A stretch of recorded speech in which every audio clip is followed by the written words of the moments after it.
धुळे शहराला पाणी पुरवठा करणाऱ्या प्रकल्पांमध्ये मुबलक पाणीसाठा असताना देखील नागरिकांना पिण्याच्या पाण्यासाठी किमान 8 दिवस वाट पाहावी लागत होती।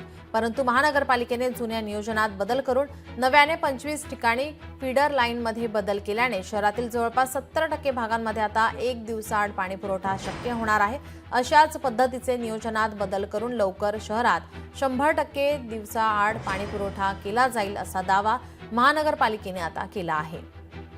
आपले जेवढे डिस्ट्रीब्युशन डिस्ट्रिक्ट आहेत, जो 8 झोन आहेत आपले, या सगळ्या झोनमध्ये आपण 1 दिवसाआड पाणी द्यायचा प्रयत्न करतो। हद्दवाढ भागातल्या काही भागामध्ये आपल्या मोठ्या टाक्यांची कामं चालू आहेत, स्टोरेजची कामं चालू आहेत।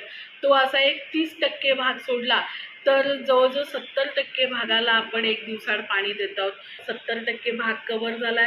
हा राहिलेला जर आपलं पूर्ण नेटवर्क प्रॉपर एस्टॅब्लिश झाला आणि आपलं डिस्ट्रीब्युशन चं हे या 6-1 महिन्यामध्ये आपलं वर्कआउट झालं की आपण 100% भागाला 1 दिवसाआड पाणी द्यायचं आपलं नियोजन असेल। लोकशाही मराठी ऐका, पहा, जागरूक रहा।